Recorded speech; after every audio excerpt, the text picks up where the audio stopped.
लड़की की उम्र 35 साल हो चुकी है। अब क्या करें? पाकिस्तान में मेरे पास, ना सिर्फ पाकिस्तान में बल्कि अब्रॉड से भी ऐसे केसेस आ रहे हैं कि जिसमें बेटियों की उम्र जो है वो अमूमन 30 प्लस में चली जाती है, 35 तक, 37 तक हो जाती है। अब लोग जो हैं वो परेशान हैं, ख़ास तौर पे जो उनकी मदर्स हैं, वालदैन में सबसे ज़्यादा फ़िक्र जो है वो वालदा को होती है। अब वो बेचारी बीमार भी है, परेशान भी है, ज़ईफ़ भी है, बूढ़ी भी है। अब वो सोच में है कि मैं क्या करूं, कि अब कौन सा ऐसा तरीका हो कि जिससे ये मेरी बेटी जो है अपने घर की हो जाए। तो ये वीडियो स्पेशल तौर पे उन मेरी माँओं के लिए है कि जो इस तरह की कंडीशन में जो हैं वो हैं और परेशान हैं कि अब क्या करें, अब कोई रास्ता नज़र नहीं आ रहा। तो मैं उनको 2-3 एडवाइस जो है वो देना चाह रहा हूँ कि अगर आप उस पर अमल करेंगे तो फिर इंशाल्लाह ताला ये बेटी जो है, जो अब तक आपके घर में है, ये इंशाल्लाह अपने घर में पहुंच जाएगी। जो इसका ससुराल है अपने अच्छे ऑप्शन पे वहाँ पे पहुंच जाएगी। उसमें सबसे पहले तो ये है कि अमूमन इस तरह का केस लेट होने की जो बड़ी वजह देखी गई है वो है कि बच्ची की एजुकेशन ज़्यादा थी, ख़ानदान में मुनासिब रिश्ते नहीं थे, रिश्तेदार रिश्ता मांगते रहे लेकिन रिश्ता नहीं किया, बाहर अच्छे रिश्ते की तलाश में रहे और एज पे भी ज़ाहिर बात है कंप्रोमाइज़ तो नहीं किया, लेकिन एजुकेशन पे लोग जो है वो कंप्रोमाइज़ करने के लिए रेडी नहीं थे। इस वजह से होते होते कि अब मिल जाएगा, इस महीने रिश्ता हो जाएगा, इस साल रिश्ता हो जाएगा, लेकिन मामला तब बहुत ज़्यादा गंभीर और कंडीशन काफ़ी ज़्यादा परेशान कुन है। तो इसमें सबसे पहली जो एडवाइस मैं दूंगा इस तरह की कंडीशन में फैमिली को, कि अब आप लोगों को जो सबसे पहली चीज़ है कि वो एजुकेशन पे कंप्रोमाइज़ करना होगा। अगर आपकी बेटी पीएचडी और एमफिल है, लेक्चरार है या किसी अच्छी पोस्ट पे है या बहुत ज़्यादा पढ़ी लिखी है और आप चाह रहे हैं कि नहीं उसी लेवल का लड़का हो, तो फिर आपको और टाइम लगेगा। इसलिए सबसे पहली चीज़ ये है कि अब आप एजुकेशन पे कंप्रोमाइज़ करें, थोड़ा सा नीचे आ जाएं। अगर बच्ची पीएचडी है तो आप बैचलर भी देख लें, इंटरमीडिएट भी देख लें, इशू नहीं है। क्यों देखें इंटरमीडिएट या बैचलर, उसकी मैं रीज़न बयान करता हूँ। उसकी रीज़न मैं इसलिए कह रहा हूँ कि ये नहीं कि आपको 35-40 हज़ार कमाने वाला जो है वो आप उसके साथ बेटी की शादी कर दें, नहीं। आप एजुकेशन पे कंप्रोमाइज़ करें, आप स्टेटस और बिजनेस की तरफ देखें। अगर उस लड़के का स्टेटस अच्छा है, अर्निंग अच्छी है, उसका बिजनेस अच्छा है और वो डेफिनेटली, अगर बच्ची 35 की है, लड़का 36-37 में है, मैच्योर है, अच्छी अर्निंग है, वेल सेटल्ड हो चुका है, तो आप ये रिश्ता कर सकते हैं। बहुत अच्छा ऑप्शन है आप लोगों के लिए जिनकी बेटी जो है वो लेट केस हो चुकी है।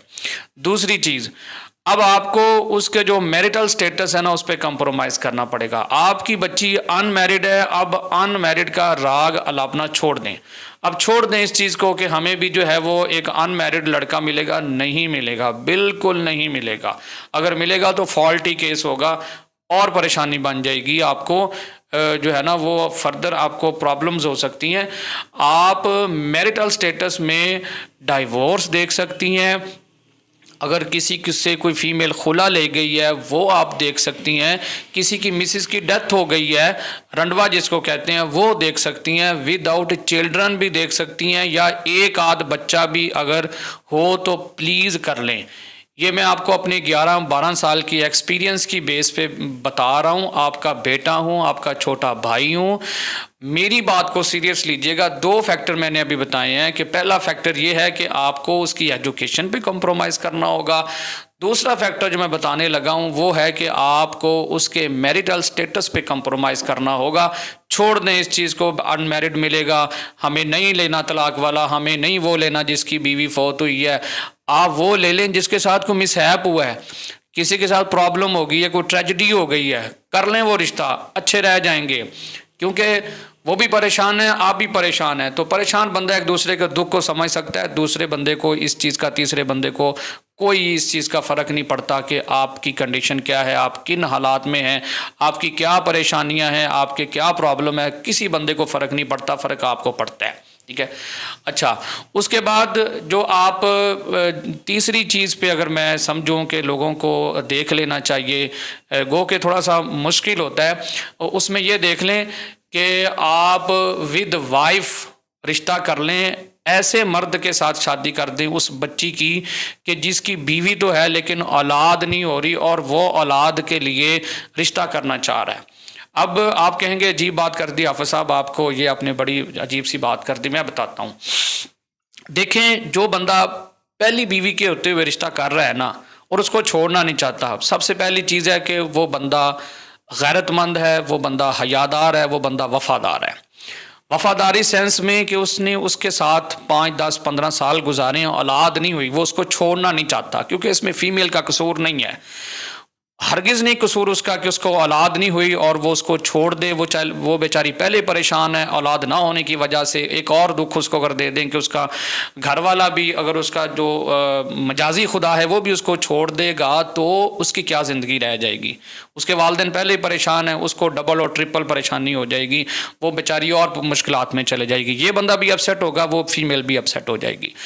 और अगर वो पहली से वफा कर रहा है कि मेरा इसके साथ या कज़न मैरिज है या हमारे वालिदैन ने रिश्ता किया है या ये बहुत अच्छी है बाय नेचर, औलाद का ना होना ये एक अल्लाह ताला की तरफ से हुक्म है, हमें इसमें ना उसको दोष देना है या मर्द को दोष देना है।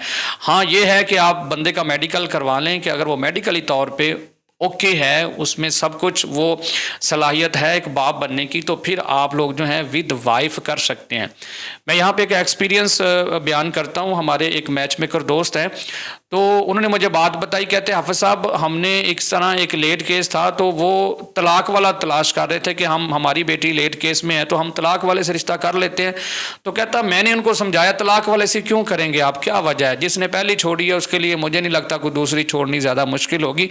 लेकिन मसला ये है कि साहिब हैसियत वेल सेटल्ड बिजनेसमैन जिसकी औलाद नहीं है, ठीक है, और वो शादी करना चाहता है और पहली को छोड़ना भी नहीं चाहता, क्योंकि पहली अगर कज़न मैरिज है फिर भी रिश्तेदारी में ख़राबी आती है, रिश्तेदार नाराज़ होते हैं या रिश्तेदारी टूटती है, तो वो बंदा वफादार है अपनी उस शरीक हयात के साथ, वो बहुत सिंसियर है।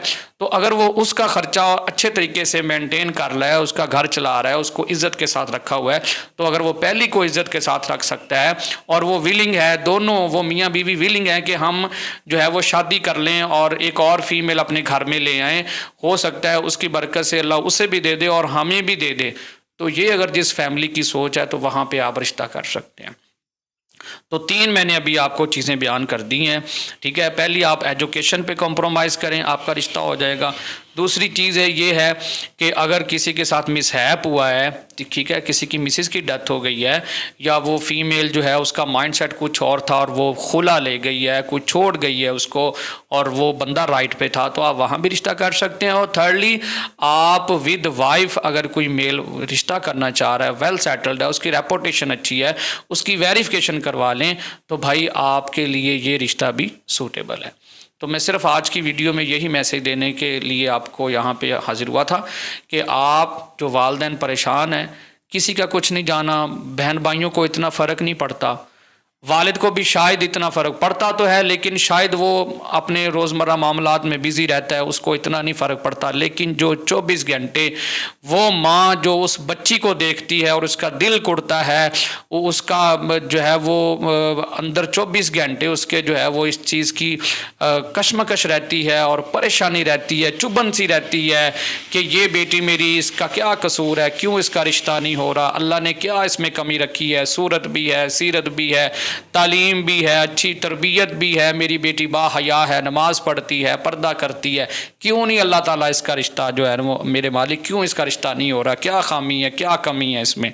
ऐसी चीज़ जो है ना वो ना सोचें, आगे बढ़ें, अपनी सोच को पॉजिटिव करें, फिर इंशाल्लाह देखिएगा यही बेटी जो आज